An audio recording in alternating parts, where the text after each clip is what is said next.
It wasn't all that long ago that the midsize sedan was a true icon of the automotive industry, covering everybody from ordinary daily commuters all the way up to those who wanted to be a true highway menace. But nowadays, these once cult heroes that midsize communities the world over once lusted after have fallen on very difficult times, with some models being eliminated from their manufacturer's lineup entirely, or others who have succumbed to the dull and drab idea of fuel economy, saving money, and hybridization.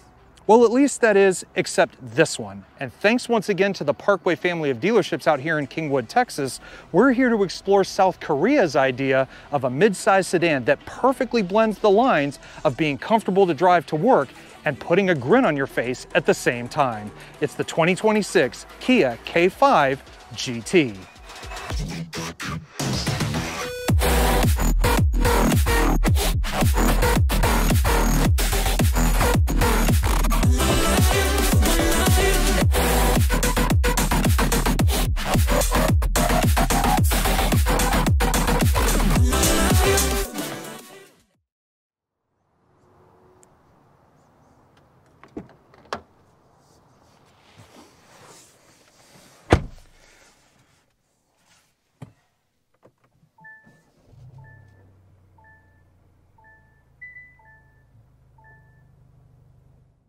All right, boys and girls, so you are seeing it from my perspective, and quite frankly, you are seeing me finally living out a dream.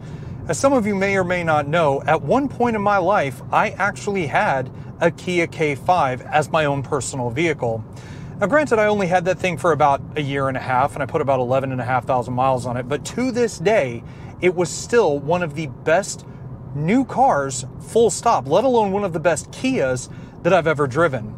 But yet somehow the elusive GT model that we have here is the only one out of the entire lineup that I've actually never gotten the chance to drive. But here we are, 2026, and surprisingly, I decided to go for one that didn't have all the bells and whistles. This is a baseline K5 GT. But all the same, regardless of whether you opt for the GT1 package, which will ring you about $4,500 US to add on to the $33,000 base price for the regular K5 GT, this thing is a serious performer. And it's shockingly close to a lot of those European cars that so many people look to be the benchmark sports sedan. This car will hit 60 in 5.4 seconds, despite weighing just around 3,600 pounds, and on top of that, only having a 2.5-liter turbocharged gasoline direct injected 4-cylinder, making 290 horsepower, but a whopping 311 foot-pounds of torque. And what's even better about the GT in general is that it doesn't feel as uptight or as wound up as even, say, an N product from Kia's sister company, Hyundai, for example. But this car, you can tell, has its muscles straining at any given point to just let you know that this is more than just something you might find at a local Enterprise lot, or perhaps as one of the loaner cars from your local Kia dealer. I'm gonna tell you right now, combined with the 8-speed wet dual clutch that this K5 GT has, and which it has had since the beginning, it's insane to know that it can be as compliant and comfortable and almost relaxing as any other K5, but yet you know you have the performance built in up front, even put through a front-wheel drive platform.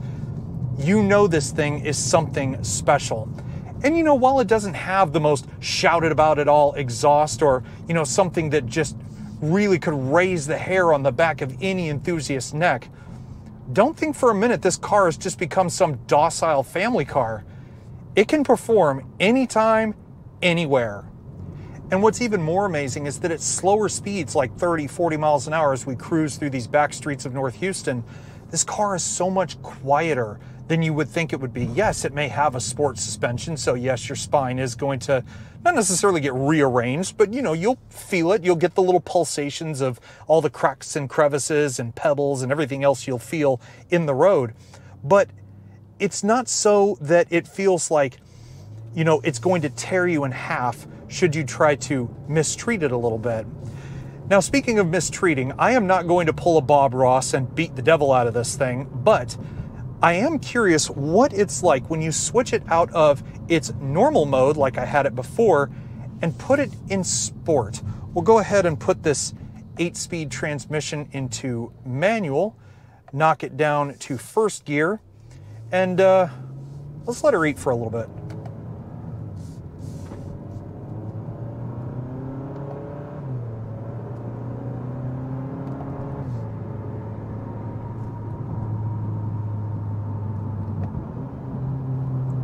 Ooh. You know what's so funny is that even though this thing might be just a little turbo 4-cylinder, if this car had some miles on it and it was broken in per Kia's break-in instructions, I would absolutely drop the hammer in this thing. I was only about a quarter throttle there, and you could feel that surge kind of not pushing on your chest, but kind of somewhere in between your gut and your rib cage. So somewhere right in the middle. And it's like you can feel it start to push you back in the seat a little bit more. I mean, there's no denying this is a torquey car, but the strange thing is the torque isn't deep down in the bowels of the engine. It arrives at about 4,500 RPM. So unlike some of Kia's other engines where the torque is down at like 1,500 to 2,000 RPMs, this one you kind of have to wind it out ever so slightly more. But the interesting thing is that even though I don't have all the gadgets and giz-whizzes that the upgraded GT1 models would get, the strange thing is this car still has that dynamic poise as I make every adjustment in the steering. In normal mode, yes, there is a little bit of softness just off center. I'm not expecting it to be pin sharp like, I don't know, maybe like that Stinger posing over there at the intersection.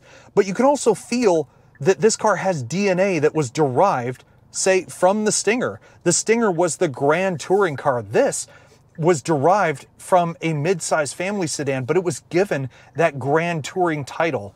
And it just feels so much more, it just feels special. That's really the thing. It truly feels a lot more special than just your run-of-the-mill K5. But what amazes me more than anything is that even though this is a performance-derived midsize family car, it's one of those cars that, yes, you know, it's not as docile as, say, some of the lesser trim levels, which obviously cost a little bit less money. But on the same front, it doesn't feel like it's going to beat you into oblivion just to take this thing not only to work, but I mean, take it on a road trip. Shoot, I could only imagine being in one of these for, 3-4 hours. If my back starts hurting, I turn on the heated seats. It's just little things like that that make the K5 GT that much more of that, God, I hate to use this term again, but that Jekyll and Hyde, right? You have the cool, calm, collected side of it, and then you have the hardcore side of it when you really introduce the go juice. But even here, as I sit behind a giant metro bus and just kind of loaf along at 35 miles an hour, again, this is one of those cars that I really do feel has that split personality. It can be soft when it wants to, but it could also feel like, well, not necessarily a face-ripping kind of performance, but it definitely is there. I mean, if you are the more economy-minded person, not just financially, but in terms of fuel economy, 23 in the city, 33 on the highway, I mean, it's definitely not the worst one out of the higher-performing mid-size cars. But, you could spill out all the facts about performance or track times or anything like that, but a performance car like this doesn't deserve such a title unless it also looks the part. Okay, sure, this GT might be a bit of a hooligan when the mood takes you there, but when it comes to just presenting itself, whether sitting still or driving wherever, this thing switches to more of like an electrifying presence. And yes, that is a bit of a pun, and I'll explain why here in a minute. Now, one thing to note is that both the less expensive GT line and this full-blooded GT both share a lot of the same styling elements. So things like the blacked out tiger nose grille, more black accents along this reworked fascia along the bottom. This GT model comes with the LED fog lights in the lower corners, and they both also share the same radically restylized headlights. Now this is where that electrifying kind of idea comes in. Look at the sides of these amber LED daytime running lights. Don't they kind of look like lightning bolts in a way? And really, I don't think that's a bad thing, because it's just embellishing on what made the K5 such a good car from the moment it was introduced to the US market back in 2021. Now the rest of the headlights are full LED. You also get auto high beam assist, and even on this base GT, you still get things such as front rear park assist, lane departure warning, lane following, and their smart cruise control with stop and go. Now sure, the styling is one thing, but the numbers on paper truly make this one of the larger mid-size sedans you'll find to date. This thing is 191.3 inches long, no matter which trim level you get, which means not only does it have an advantage over a lot of the other mainstream competitors that most have been gravitating even more firmly towards, but this thing's length is about on par with some of today's crossovers and SUVs. So if space is your thing, well, we'll get to that a little bit more later, but lengthwise, this thing is definitely much larger than a lot of the mid-sizers I've come to know. And speaking of coming to know things that speak to me more personally, this color, the much beloved Wolf Gray, is the exact same shade that I personally had on my 2022 K5 GT Line Premium from a good couple of years ago. And it's still here to this day, makes me feel the same way. It's unique, it's bold, and it just creates even more of that interesting personality in what most would say is a rather plebeian mid-size sedan to many. Now, if you really want some eye candy, you look down in the corners and the GT base gets 19-inch gloss black and machine-faced aluminum alloy wheels wrapped in 245/40 series Pirelli P0 tires. But that's not the only little bit of uniqueness that just these wheels have to offer. You look inside and there's not red, not blue, not silver or black brake calipers, but an electrifying shade of standard lime green. And again, considering we're talking about a baseline version of the top trim level in the K5 family, it really is amazing that for, again, around $35,000 US dollars, you really do get quite a lot as standard. To start with, you get a standard panoramic moonroof in place of the body color roof you might get on the lesser expensive GT line. You also get blacked out mirrors, which if you opt for the GT1 package at an additional cost of about $4.5 grand, these mirrors will not only be power folding, but they will also include the blind spot monitor, which is a part of the 360 monitoring system that can show up in your gauge cluster. Now this does come with the blind spot detection and collision avoidance. Not to mention, we also have Kia's advanced keyless access. Now, I love the new Kia key. It again reminds me of like a nuclear missile launcher where the lock button is right on top. You can just grip it firmly, and as soon as that Kia logo turns green, you know that whatever function you've pressed has been commanded. But it also has all the pretty same stuff, you know, lock, unlock, trunk, panic, and even a factory remote start system. But the one thing that is a little bit on the concerning side is that there are no touch pads behind the door. You see right now the car is currently locked. If I want to unlock it, I have to push the button once. And then if I want to lock it, I just have to repeat the same action. Now, as you guys know, I'm not always the fan of a lot of these new cars' rear ends. I always think there's always something missing with how they've styled it. But in the case of the K5, I actually don't mind it nearly as much as even some of the manufacturer's other vehicles. To start with, I love how they've transitioned between the panoramic roof and the rear windshield with this nice little gloss black piece here across the midsection of the trunk. The rear taillights, just like the front end, have been reworked, but they still sort of maintain that same philosophy with the full LED light bar that goes all the way across. All the inner workings have been completely redone. And yes, the badging might not be quite as cool, as if you want to call it that, as the first generation K5 back, again, a good few years ago. But back here, there's also your rear park assist. You have the hidden button in the middle of the trunk in order to open it manually. And in typical K5 GT fashion, they have included a quad-tipped exhaust. Now, yes, the finishers have been reworked a little bit, but needless to say, it still sounds quite impressive for a little turbo four-cylinder.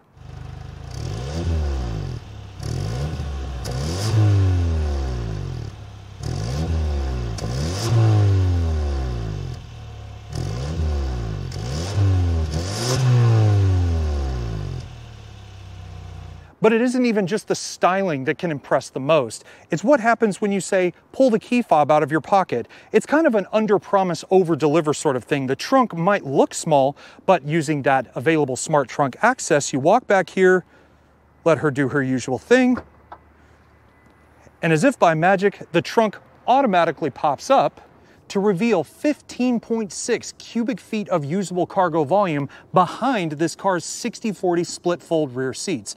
Now, yes, I know you're watching a 190-pound, 6-foot tall person sitting in the trunk of a midsize sedan, but that's where I wanted to make a little bit of a point. Again, the trunk looks so much smaller from an external dimension that you really don't know that there really is this much space here in the back. Now, as I go ahead and shimmy my way out, you can pull these little rear tabs and fold down those rear seats, or you can even look under the rear carpet to reveal a compact spare tire. So again, it's Kia's idea of giving you everything you need and not a whole lot that you don't.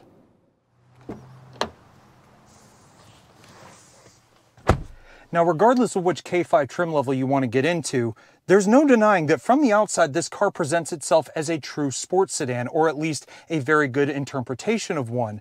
However, when you're in it, especially in this GT model, you start to get more of like a sense of being in a European car, not something from the other side of Asia. Now, that's not a bad thing because in here, things are laid out very simplistically, but they also don't need to be the most exclusive items you've ever seen in any car. Starting with these seats. Yes, the bolstering is not the most extreme thing you've ever felt, despite the GT name, because yes, I do have a little bit of lateral movement in them, but they hug you in just the right way. And on the base GT, these are heated only. If you opt for the extra cost of the GT1 package, these do suddenly become ventilated as well. Not only that, you get a power passenger seat with that package as well. Instead, on the base GT, just the driver's seat is power adjustable. I think if you're the one that's primarily driving this car around, that's not going to be too much of an issue.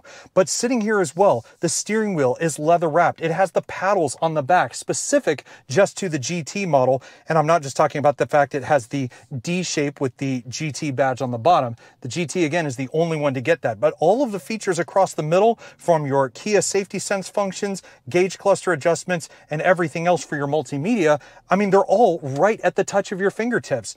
And speaking of that gauge cluster, again, if you opt for that more expensive package, you will get an additional 12.3-inch screen as your gauge cluster, in addition to the one that encapsulates your infotainment. Now, the gauge cluster in the base GT isn't bad. I just think some people might find it slightly lackluster, but I honestly don't think that's such a bad thing, because if you're looking to really change anything in this car, you'll look in the center, and again, there is a 12.3-inch high-definition infotainment screen with Kia's newest Your Voice telematics. Now, on the GT, it has standard just about everything. Navigation, wireless Android Auto, wireless CarPlay, you have a wireless charger, you have a USB-C connectivity that can be switched between just charging your phone and using your phone connected via USB. You have a standard backup camera that coincides with that front rear park assist. I mean, literally anything you need is inside the screen itself. But the other thing that's attached to it, well, again, that's where some might want to opt for the GT1 equipped cars rather than this base GT, because in here, I only have a standard 6-speaker audio system. If this was a GT1, I would have a 12-speaker Bose audio system. And to be honest, either way you slice it, neither one sounds very appealing when other high-end cars, whether in this price point or higher, have even more speakers in their sound system. But you know what? For a base stereo, I mean, I really can't complain about too much here.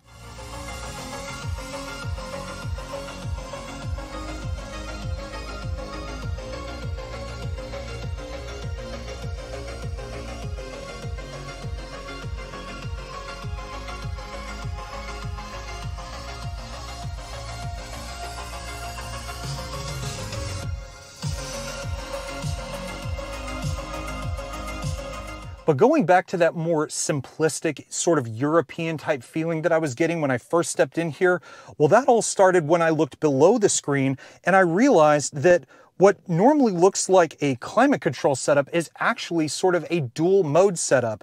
If you look, this entire haptic feedback area just below the screen can alternate between the key functions that you need for the infotainment and the dual zone climate control system standard on the GT. Now, again, regardless of which end you choose, these knobs can either be volume and tuning, or they can become either one of your temperature controls. But below that, going back to the charging, again, like I said, you can alternate whether your phone is connected via USB and charging, or just charging your phone itself. You also have a standard Qi wireless charger in this particular case, and then everything else just gets even more simplistic from there. I love the fact that there is still a physical gear selector, no push buttons or anything like that in here. You've got two decently sized cup holders, and I'm also seeing a little bit of Stinger DNA in here, rest in peace, by the selection for your drive modes and heated seat functions. They look exactly as they did in the Stinger before it was discontinued in 2024. Beyond that, there's a small little center storage compartment with an extra little USB-C charger in there. But again, it's really just Kia giving everything that they could possibly throw at you for a reasonable price without being excessive.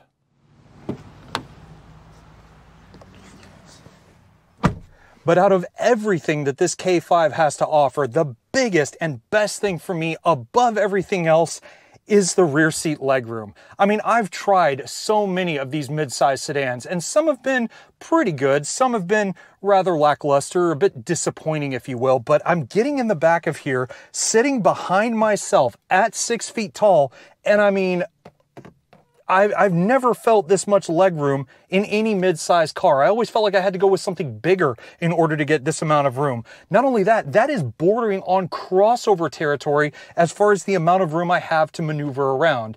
Now, if you don't need all the tech, the back seat of this GT is just right. I have rear seat air vents. I have two USB-C chargers at the base of the console. I have an armrest that folds out of the split fold 60/40 seats with two cup holders. And not only that, I can sit upright against the headrest, and I have loads of headroom thanks to the fact that they've indented the outer portions of the rear headliner. So I mean, if you, like I said, you don't need all the tech and you just want to experience the backseat comforts of a mid-size sedan, where else would you need to go other than here? And on that note, ladies and gentlemen, this now concludes our review and drive of the 2026 Kia K5 GT.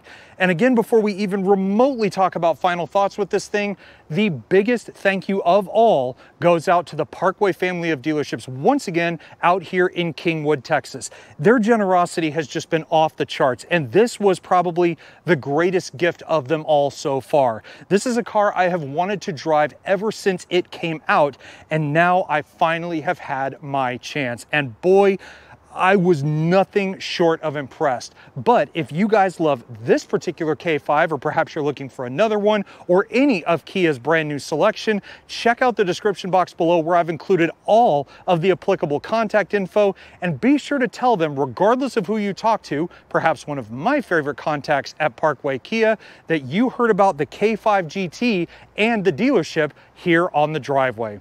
But okay, just a quick few final thoughts on the K5. Okay, yes, I am familiar with this car from before, but I never imagined that a mid-sized family car with only a turbocharged 4-cylinder and as big as it is could be this much fun. Yes, it's not all-wheel drive. Yes, it's not a true Canyon Carver if you really think about it, but it's comfortable, it's refined, it gives you everything that you want, even as a base trim, and at a price that doesn't require, you know, a multi-millionaire salary just to afford it every day. I mean, what more do you really need in a mid-size sedan? If you want that grin factor, cha-ching, this one has it. And if you want all the tech and you want something that looks good, what more do you need to look at than something like this? But anyways, if you've enjoyed my time here with the K5, or perhaps you guys learned something about it as well, be sure to give this video a thumbs up, and also while you're at it, hit the subscribe button down below, because trust me, the support for this channel really means everything. Not the view counts, not the money, not anything like that. The support of all of you is what keeps me coming back to do videos like this. But in the end, guys, I hope you enjoyed the video, and I will see you all in the next one. Take care, everybody, and stay safe.